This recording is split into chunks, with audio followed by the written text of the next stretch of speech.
Assalamualaikum warahmatullahi wabarakatuh. Berbagai informasi dari peristiwa yang terjadi di wilayah Sumatera Selatan pagi hingga sore hari ini, Jumat 8 Juli 2022 terangkum dalam Sumiko News.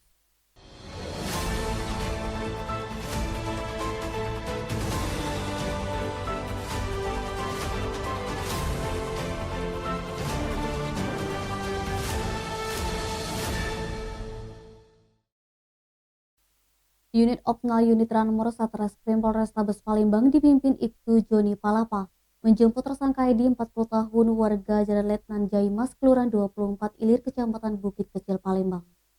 Edi dilaporkan oleh orang tua Edi 6 tahun atas kasus penganiayaan. Saat ditangkap, Edi tidak melakukan perlawanan dan langsung digiring ke Mapolrestabes Palembang untuk mempertanggungjawabkan perbuatannya. Menurut pelapor, ibu korban Lydia Sari 37 tahun warga Jalan Kedipan Laut, Kelurahan 13 Ilir, Kecamatan IT1 Palembang.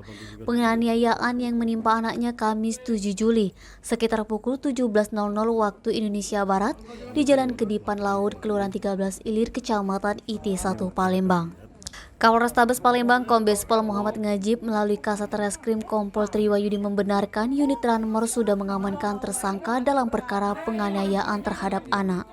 Tersangka akan dikenakan pasal 76C Jo pasal 80 ayat 1 Undang-Undang Nomor 35 Tahun 2014 tentang perlindungan anak. Saat ini tersangka sedang diproses dan telah dilimpahkan ke unit perlindungan perempuan dan anak Satreskrim Polrestabes Palembang. Kronologis kejadian bermula tersangka sedang bercanda dengan korban masalah handphone. Kemudian tersangka hendak mengambil handphone kepada korban, tetapi korban marah dengan mukul dan mengeluarkan kata kotor. Hal inilah yang membuat tersangka merasa tersinggung. Denny, Sumiko TV melaporkan. Artis BAM, X Samson dan Wali Band turut menghibur pada penutupan Festival Olahraga Rekreasi Nasional 6 di venue Dayung Jakabaring Sport City Palembang Kamis 7 Juli malam. Penampilan Wali diawali dengan lagu Cari Berkah. Dengan gaya khasnya, vokalis Wali Farhan mampu mengajak penonton bernyanyi dan joget bersama. Penampilan Wali Band dilanjutkan dengan lagu legendaris Si Udin Bertanya yang membuat hampir satu tribun bernyanyi ketika ref. Tak hanya itu, Wali Band juga membawakan lagu Nenekku. Pada pertengahan menuju akhir konser, sang vokalis Farhan Zainal menyapa masyarakat dan menanyakan kabar hingga mengajak Gubernur Sumsel Haji Arman Deru untuk berduet. Deru pun naik ke atas panggung, penonton bersorak gembira melihat orang nomor 1 di Sumsel itu bernyanyi.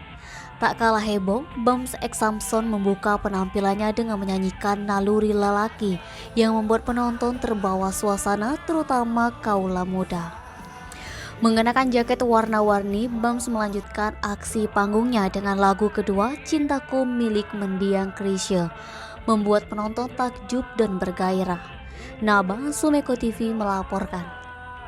Pemprov Sumsel mendukung atas usulan Lion Group ke Kementerian Perhubungan untuk menambah rute penerbangan umroh Palembang, Madinah, Jeddah, Palembang. Langsung dari Bandara Sultan Mahmud Badruddin II, Palembang. Kepala Dinas Perhubungan Adi Narsa saat dikonfirmasi usai rapat di ruang rapat Bina Praja Pemprov Sumsel Jumat 8 Juli mengatakan jalur penerbangan ini khusus jemaah umroh direncanakan mulai pada Agustus nanti. Jalur penerbangan ini diharapkan dapat mempermudah jemaah yang ingin melaksanakan umroh dan mempersingkat waktu. Jadwal penerbangan bakal dilakukan seminggu 2 kali.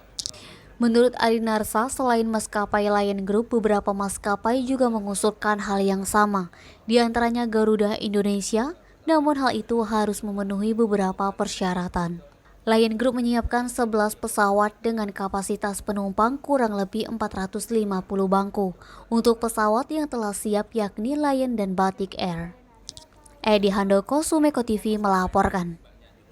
Masjid Agung Sultan Mahmud Badruddin I Jayawikromo Palembang menerima titipan 10 hewan kurban yang akan dipotong pada Hari Raya Idul Adha 1443 Hijriah Minggu 10 Juli. Ketua Umum Panitia Idul Adha Masjid Agung Sultan Mahmud Badruddin I Jayawikromo Palembang, Insinyur Ki Agus Haji Ahmad Sarnubi mengatakan, sementara baru 10 ekor sapi yang terkonfirmasi. Hewan kurban tersebut diantaranya titipan dari Bank Sumsel Babel, Kementerian Perhubungan RI, Dinas Pekerjaan Umum Provinsi Sumsel, dan pengusaha bomba. Ada juga hewan kurban sumbangan dari Wali Kota Palembang dan Gubernur Sumsel namun belum dapat konfirmasi. Pembagian daging hewan kurban di Masjid Agung Palembang melalui kupon ke masyarakat akan penyalurannya melalui Ketua RT setempat. Denny, Sumeko TV melaporkan. Didakwa sunat anggaran perjalanan dinas senilai ratusan juta rupiah, dua oknum pejabat pada Dinas Perpustakaan Kabupaten Lahat, Elva Edison selaku Kepala Dinas dan Abdul Somad selaku Bendahara Dinas kompak tidak ajukan eksepsi.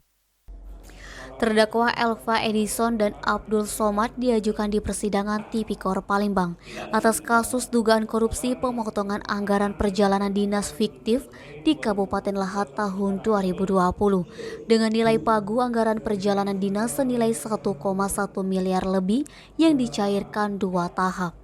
Kedua terdakwa tersebut oleh Jaksa Penuntut Umum Kejari Lahat dalam sidang yang digelar Jumat 8 Juli telah membuat laporan pertanggungjawaban perjalanan dinas fiktif di tahun 2020 dengan cara memalsukan tanda tangan dan stempel pejabat tempat perjalanan dinas yang dituju. Dijelaskan dalam dakwaan JPU, pemotongan anggaran perjalanan dinas yang dilakukan oleh para terdakwa bervariasi, berkisar antara 30 sampai 40% yang dibagikan kepada masing-masing bidang pada Dinas Perpustakaan Kabupaten Lahat. Di antaranya uang perjalanan dinas untuk bidang pengembangan perpustakaan pada Dinas Perpustakaan Lahat sebesar 50 juta, yang dipotong sebesar 35% menjadi 17,5%, yang nilainya jauh lebih kecil dari ketentuan perundang-undangan. JPU menyebutkan atas perbuatan para terdakwa tersebut telah menyebabkan kerugian negara sebesar 429 juta sebagaimana perhitungan audit kerugian negara oleh BPKP Sumsel. Untuk itu keduanya pun oleh JPU dijerat dengan dakwaan sebagaimana diatur dan diancam dalam dakwaan pasal 2 ayat 1 atau pasal 3 J pasal 18 Undang-Undang Republik Indonesia Nomor 20 Tahun 2001 tentang Tipikor J pasal 55 KUHP. Atas dakwaan tersebut terdakwa Elva Edison dan Abdul Somad yang dihadirkan secara online melalui tim penasihat hukumnya kompak menyatakan tidak berkeberatan dengan dakwaan JPU dan persidangan dilanjutkan pada Senin 19 Juli mendatang dengan agenda pemeriksaan perkara menghadirkan saksi-saksi. Fadli, Sumeko TV melaporkan. Demikian Sumeko News hari ini. Jangan lupa like, komen, dan subscribe channel YouTube-nya Sumeko Official. Wassalamualaikum warahmatullahi wabarakatuh.